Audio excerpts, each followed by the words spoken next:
The Taliban claims its fighters are closing in on the last organised group defying them in the Panjshir Valley.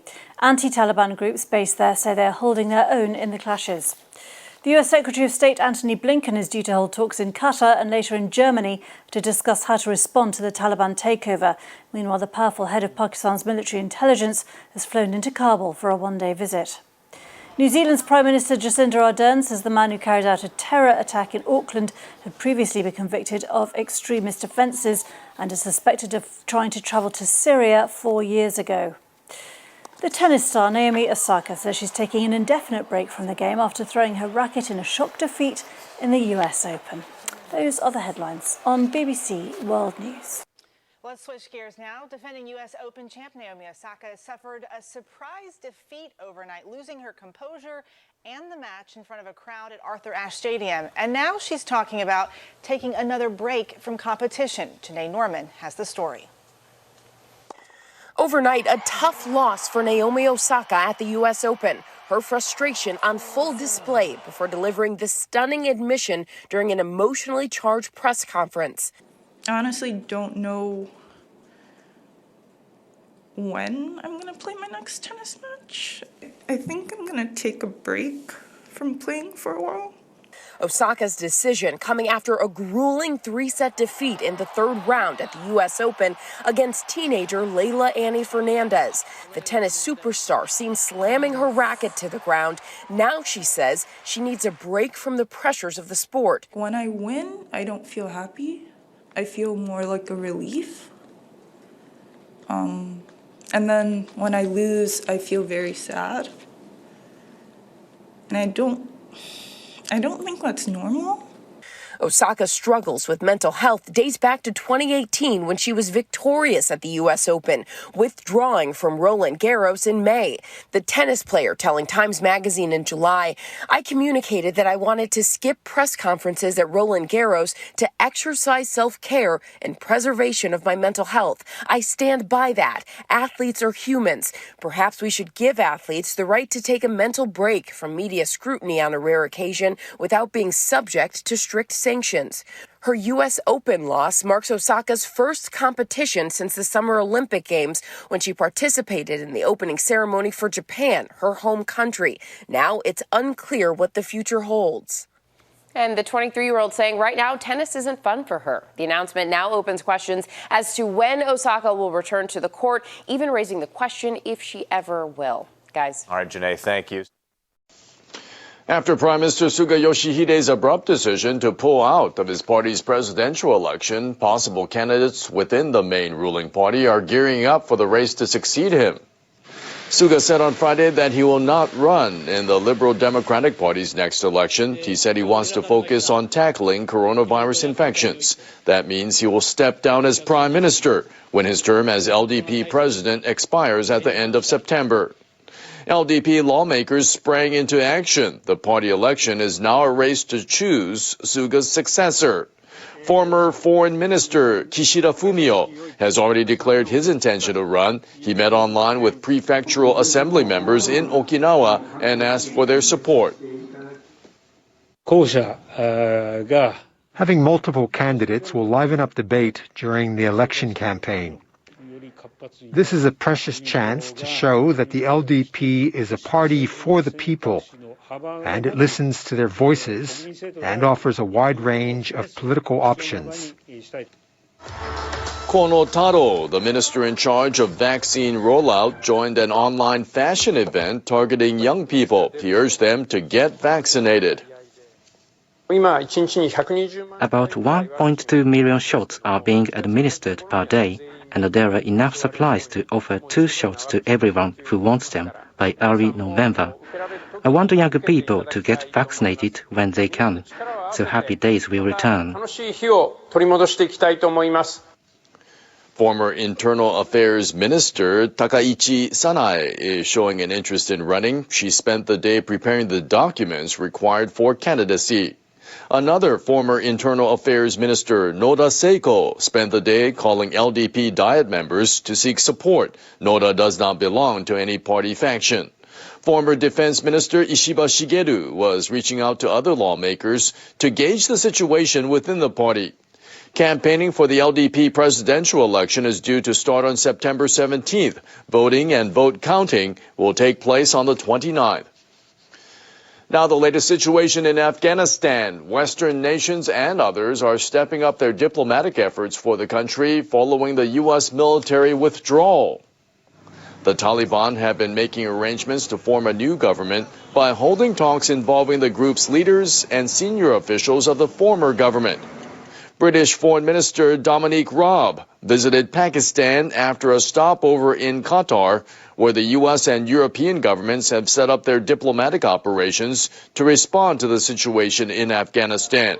After visiting the Afghanistan-Pakistan border, Raab said that Britain must deal with the new realities in Afghanistan and that a team of 15 people had been dispatched to help with logistics in Pakistan.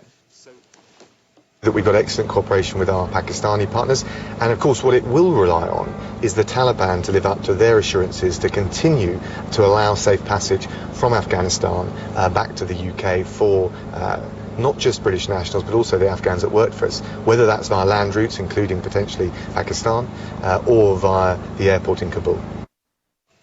He said they are working closely with Pakistan to deal with any threats of terrorism, establishing a humanitarian lifeline, and ensuring regional stability. The foreign ministers of more than 20 countries will meet online on Wednesday to discuss the incoming Taliban government. U.S. Secretary of State Antony Blinken is set to travel to Germany to co-host the meeting with his German counterpart. The foreign ministers are expected to focus on the group's commitment to safe passage and freedom to travel for Afghans and foreign nationals. They're also likely to discuss how to hold the Taliban to account on human rights, especially for women.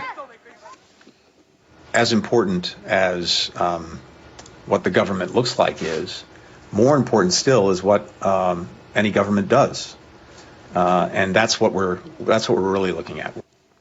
Blinken is scheduled to visit Doha on Sunday on his way to Germany. The U.S. recently moved its embassy in Kabul to the Qatari capital. Observers say Washington is eager to boost ties with the Gulf state. They say from there it will be easier to monitor the situation in Afghanistan and ensure that it doesn't become a breeding ground for terrorists. U.S. Defense Secretary Lloyd Austin is also due to visit Qatar. South Korean President Moon Jae-in's ruling Democratic Party is scheduled to select its next presidential candidate early next month. The race's frontrunner passed the initial hurdle on Saturday by winning the first round of the primary elections.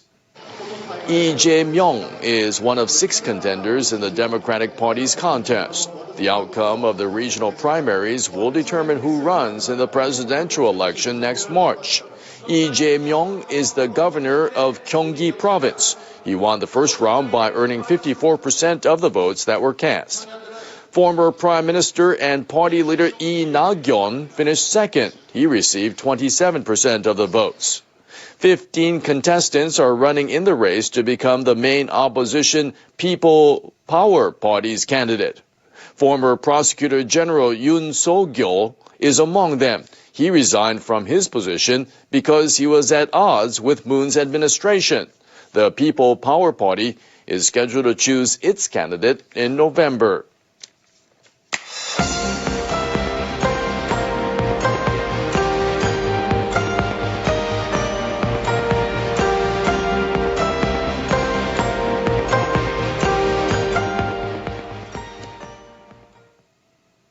Now to Saturday's Paralympic action. Japan's wheelchair tennis star Kunieda Shingo has claimed his 3rd men's singles gold medal.